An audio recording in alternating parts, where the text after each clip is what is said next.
mwaka jana mwezi wa 5 tarehe 3. Nachukua fursa hii kwanza kuwakaribisha ninyi nyote hapa MSD. Hapa ni nyumbani kwenu. Hivyo basi baada ya muda mfupi huu ambao mimi naona ni muda mfupi, lakini baada ya mwaka mmoja nimeona ni jambo jema pia nikakutana nanyi ili angalau mkatusaidia kuwaambia wenzetu ambao ni walaji wa huduma zetu waelewe MSD inafanya kazi gani.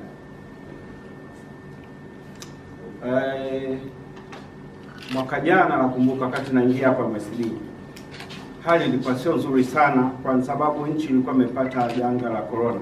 Nyinyi wote ni mashahidi. Upatikanaji wa huduma ambazo zinachangia mambo yani kujikinga na corona ilikuwa ni ngumu sana. Nakumbuka barakoa ilikuwa inauzwa shilingi 2000 nadhani. Hivi vitakasa mikono bei yake sikumbuka, lakini zilikuwa ni kitu adimu, sio rahisi kukipata. Wakati huo ndio naleta hapa, unaanza kufikiria sasa unaanzaje. Mimi mwenyewe na barakoa ambayo nilitoka nayo huko nilikotoka, lakini kwa nadhani pisi kama 5 au 6 ndio zimebakia. Baada hapo hujui nyingine utaipata wapi. Sasa kama mimi katika level hii nakosa barakoa, je, wafanyakazi wa kawaida, wagonjwa itakuwaje? Kwa hiyo ni changamoto. Sio hiyo tu, pia hata upatikanaji wa dawa ulikuwa ni mgumu sana kwa hapa MSD. Nimekuta hapa pia usambazaji wa dawa, kwa sababu dawa hazipo. Kwa hiyo hata kusambaza utasambaza kitu gani? Kwa hiyo usambazaji wa dawa haupo.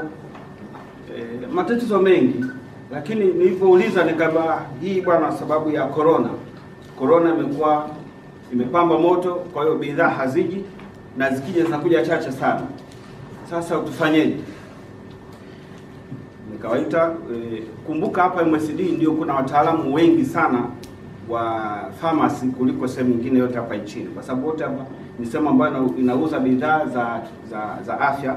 Kwa wataalamu hapa wengi, nadhani hapo kuna pharmacia sijui ngapi, lakini sehemu kubwa ni wafamasia.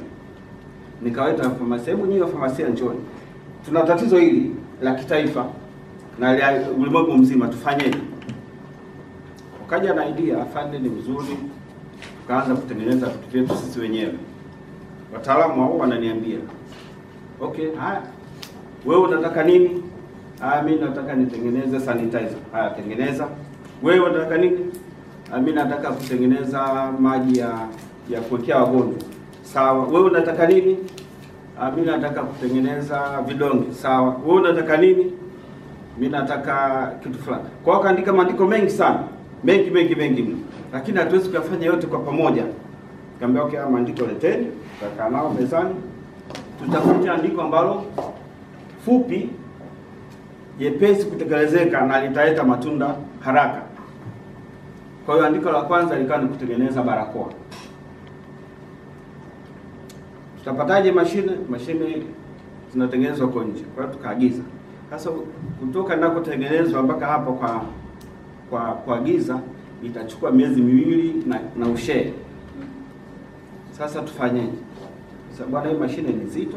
Kitu cha kufanya tufumbe macho ije kwa ndege. Nikauliza washauri wawili watatu, akasema ni vizuri ikaja kwa ndege afanye. Basi ka press order ikaja kwa ndege. Kwa ndani ya wiki tayari tuna mashine ya barakoa nchini. Nadhani ndio ilikuwa mashine ya kwanza nafikiri. Mzee Mia. Ndio ilikuwa ya kwanza nchini. I think so. Kwa hiyo ilikuwa ni mashine ya kwanza kuingia. Kabla hapo barakoa tulikuwa tunanunua Afrika Kusini, lakini zimetoka China. Mimi jiografia sio mzuri sana. Lakini nadhani Afrika Kusini iko huku, Tanzania iko hapa, alafu China iko huku. Kwa hiyo tunapita hapa, naenda pale afu narudi tena. Nadhani sio hivyo. Kwa hiyo nazunguka kwanza kipleft badala kwenda moja kwa moja. Kwa hiyo hii sio kitu kizuri. Kwa hiyo tukaanza kwa assemble, kwa baadhi ya wataalamu, mmoja tunafikiri ni huyu msichana yule alikuwa huyu ndio pioneer wa kwanza, huyu ndio alikuwa engineer wa kwanza katika kuunganisha mtambo wa barakoa na wenzake wengine kama 3 hivi. Wote walikuwa wasichana na mvulana mmoja. Kwa hiyo kanisaidia kuunganisha, tukafanikiwa. Kaanza kutengeneza barakoa. Kaambia jamani, mkitangaza tu hizi barakoa itakuwa ni vurugu, hata tutapanga foleni hapa. Zigaweni kimya kimya. Atakayeomba unampa, atakayeomba zikishajaa ndio tutaanza kutangaza. Kwa sababu tulikuwa tuna produce zinachukuliwa, kwa hiyo hazibaki. Kwa hiyo ukitangaza unatangaza kitu gani? Ukasema tutangaze, ukasema hapana, anayekuja mpe, lakini ukitangaza utaleta vurugu kwa sababu hakuna. Kwa hiyo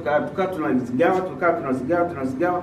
Baada ya miezi miwili mitatu tukaanza kuona wengine tena duniani hapa nchini wanaanza kutengeneza barakoa. Tukasema afadhali tumepata wasaidizi wanaotengeneza tena barakoa.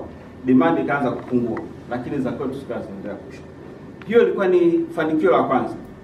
La pili, la kwanza ilikuwa ni sanitizer. Sanitizer zetu zilikuwa zinaitwa Takasa. Takasa, tulianza kutengeneza sanitizer kuanzia ya mtu mmoja kuweka mfukoni, ya familia na hata ya taasisi, ya lita 5, ya lita 1, nusu lita na karobo kwa kuweka mfukoni. Kwa hiyo ilikuwa fanikio la kwanza. Fanikio la pili ilikuwa hizo barakoa. Baada ya hapo wafamasia wakasema, afande ulikuwa umeahidi maandiko yetu. Kama jamani, sasa tufanyaje? Mmoja akasema tuna kiwanda hapo Keko. Kipo kiwanda Keko Chalani cha serikali. Hebu twende tukakiona. Kwenda kule tukakuta kiwanda hakifanyi kazi kabisa, kimesimama, hamna mtu anafanya kazi. Nini mahitaji? Mahitaji tunahitaji 1, 2, 3. Kuangalia gharama zake inawezekana. Kwa hapa nikawezesha kiwanda, tukaanza kutengeneza, nadhani tukaanza kutengeneza dawa moja, kaendelea hivyo hivyo mpaka tunapozungumza leo hii tunatengeneza dawa aina 10. Of course bado ananiambia kwamba anaweza kutengeneza dawa nyingine tena zaidi, lakini mtambo wenyewe ni kidogo. Kwa hiyo sufuria la kupikia ndio hilo moja. Kwa ukimaliza kupika unapakua kwenye visani. Ukishamaliza kupakua inabidi usafishe ile sufuria, upike tena chakula cha aina nyingine. Unapakua tena. Ukimaliza tena unatumbukiza chakula cha aina nyingine unapikia. Kwa hiyo sufuria ya kupikia ni moja, yani mfano ndio huo. Kwa hiyo mpaka umalize kupakua ndio utapika chakula kingine. Kwa hiyo kwa misingi hiyo, kile kiwanda kwa kuwa sahani zenyewe za kupakulia ni ndogo, kwa hiyo upikaji unachelewa zaidi. Kwa hiyo wameniambia kwamba ikiwezekana tuongeze sahani ziwe nyingi kusudi capacity iwe kubwa. Kwa hiyo ndio vision yao. Probably labda tukishaongeza hizo sahani ina maana capacity itakuwa kubwa zaidi. Kwa hiyo ni mtazamo wa baadaye baada ya wataalamu kunishauri. Hata hivyo, mwaka jana pia kulikuwa na shida ya vifaa kinga ya, kwa mfano nguo za kuvaa na hata hii mipira ya kushikia gloves ya kushikia wagonjwa na vitu, ambayo ilikuwa hitaji ni kubwa sana. Hii mipira tulikuwa tunanunua box moja la pack 50, tulikuwa tunanunua $3.50, ikapanda kwa $4, ikapanda kwa $4.50, ikapanda $5, ikapanda $6, $7, $8, $9, $11, $12. Mwaka kesho itakuwa bei gani? Sijui mnanielewa. Sasa ukitaka $6 subiri mwaka kesho kutu. Ukitaka $12 sasa hivi, sijui mnanielewa. Kwa hiyo wataalamu wakasema bwana, hii haiwezekani, afadhali bora tutafute kiwanda cha kwetu. Kwa hiyo mtaalamu mmoja ambaye ndio amejitambulisha akasema yeye anasimamia, yeye ndio aliandika hilo andiko na kulisimamia na kuandika kila kitu. Tukakubaliana wote, jamani, inawezekana, ndio inawezekana. Mahitajio, hiki kiwanda kinahitaji hewa ya baridi. Kwa hewa baridi iko wapi? Hewa baridi ya kwanza iko Arusha, nadhani Bukoba pia, Mbeya, Iringa, ambapo hewa ni ile ya Mbeya. Kwa tukaenda kwa mkuu wa mkoa wa Njombe, tukamwelezea shida yetu, akaikubali, akatusaidia, akatupa eneo zuri tu. Kwenda pale tukalipenda, tukamuuliza anayehusika, bwana wewe vipi hii eneo unalionaje kufuatana na jinsi ulivyosoma makaratasi yako? Akasema makaratasi jinsi nilivyosoma na hapa mahali ni sawa sawa. Kwa hiyo tukapata nafasi ya kwenda kuzungumza na wananchi kupitia kwa mkuu wa mkoa, wakatuuzia lile eneo, tukalilipa vizuri, tukafanya taratibu zote za malipo. Baada ya hapo tukaanza kazi ya kutengeneza ardhi. Utengenezaji wa kiwanda umetuchukua muda kidogo. Nilikuwa ninategemea kwamba kiwanda hicho kingeweza kujengwa kwa muda mfupi kufuatana msukumo wa tatizo la corona, lakini haikuwezekana kwa sababu kiwanda chenyewe ni kikubwa mno na kilikuwa kinahitaji materials nyingi, na kulikuwa na changamoto ya hali ya hewa, mvua inanyesha, barabara hazipitiki kwa sababu ya tope, lakini hizo zote ni changamoto katika ujenzi. Hata hivyo tulijitahidi, tulianza kuchimba msingi na kumbuka tarehe 4 mwezi wa 10 mwaka jana, mpaka kufikia mwezi huu uliopita nadhani tukawa tumeshamaliza kabisa jengo zima kulijenga na kuweka kiwanda ndani na miundombinu yote. Imebakia tu sasa kuwasha umeme, kiwanda kianze kufanya kazi.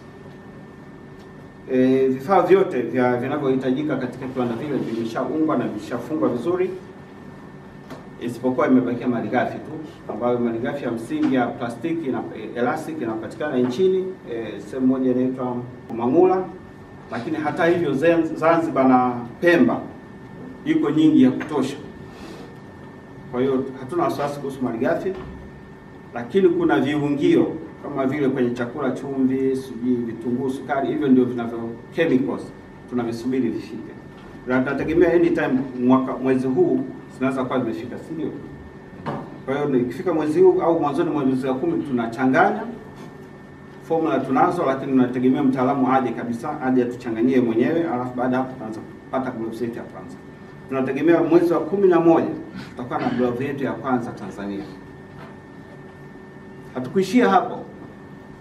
Kile kiwanda kwa kuwa eneo liko zuri na nini, huyo aliyoko pale akashauri afande, na eneo ni kubwa sana, tutalifanyia nini? Kwa nini tusiongeze viwanda vingine? Nikamwambia wazo zuri. Viwanda gani? Akasema kile kiwanda cha keko ambacho tunakifanyia kazi ni kidogo mno, hitajio ni kubwa. Kwa nini hapa tusiweke kiwanda kingine cha vidonge? Kwa hiyo tukachukua vidonge vinavyopatikana keko pale, tukatengeneza jengo ambalo linafaa kwa ajili ya vidonge. La pili yake tukatengeneza jengo lingine kwa ajili ya vidonge vya rangi mbili, na pia tukaona ni vema pia kukawa na jengo lingine kwa ajili ya dawa za watoto. Kwa hiyo Makambako itakuwa na uwezo wa viwanda 4, kiwemo cha mipira, cha vidonge, dawa za watoto na rangi mbili. Huko mbele Mungu akipenda, kwa sababu nafasi ni kubwa, sijui itakuwa viwanda gani, lakini nadhani kwa kuwa wanasayansi kila siku wananipigia makelele labda watajenga viwanda vingine, na hisi kwa sababu maandiko ni mengi wameniletea mezani, lakini nadhani wanaweza pia tukaongeza viwanda vingine ambavyo nadhani vitakuwa nafuu na vinatekelezeka. Hata hivyo, mmoja kati ya wale wanasayansi waliokuwepo hapa alikuwa ameandika andiko la kutengeneza cream za ngozi. Tukamwezesha, akanunua kiwanda cha cream kwa kipo hapa chini hapa. Kuna kiwanda cha cream kipo hapo chini na store wamekiweka. Ila jengo lenyewe anasema ya kufuatana na standard zake, akasema ili jengo alifai kwa sababu kiwanda ni kipya, jengo la zamani, kwa anatamani jengo litengenezwe. Kwa nikakubaliana naye kufuatana na standard za kwake mwenyewe, jengo litengenezwe lile la kisasa, afu tuingiza kicho kiwanda. Kwa hiyo kuna kiwanda. Hicho kiwanda kina faida kubwa sana, kwa sababu kuna wenzetu ambao wenye ulemavu wa ngozi wakiwemo albinos, hawana dawa za kuwasaidia. Kwa hiyo hizi dawa nadhani zitawasaidia sana wao wenzetu wenye ulemavu wa ngozi, kwa sababu hawa ni wafamasia wenyewe watatengeneza dawa kufuatana na mahitaji wa watumizi, yaani kufuatana na mahitaji hao albinos. Pia hichi kiwanda kinaweza katengeneza dawa za madawa, medical toothpaste, za madawa kwa ajili ya kusugulia meno, kitakuwa hapo chini. Kwa hivyo ni viwanda ambavyo viliandikwa na wenzetu hapo awali wakati tunaanza, baada tulivyopigwa tu na corona. Kwa hiyo ilikuwa ni maandiko ambayo yalikaa pale ofisini. Tumeshatekeleza kwa asilimia, labda naweza kusema kama ukichukua average tumeshatekeleza kwa 70%. So 30 ni kuviunganisha tu ndio ilobaki. Lakini 70% viwanda vyetu vimeshaingia. Ni swala tu la kuviunganisha na vianze kufanya kazi. Katika mambo mengine ambayo tumefanya,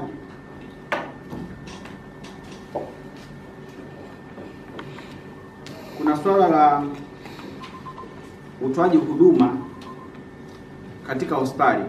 Hospitali zote zina, ili iweze, si dawa tu tunatoa pia huduma za upimaji, maabara, na hilo ilikuwa ni sehemu ambayo inalamba kweli pesa ya nchi. Hospitali yoyote, wewe mwenyewe ni shahidi, ukienda hospitalini kisha muona daktari anakuandikia kipimo, kapime sijui malaria, kapime mkojo, kapime damu, kapime nini. Sasa hivi vitu, zile mashine za kupimia kwa nchi hii, kwa sababu hatutengenezi, ni bei ghali sana.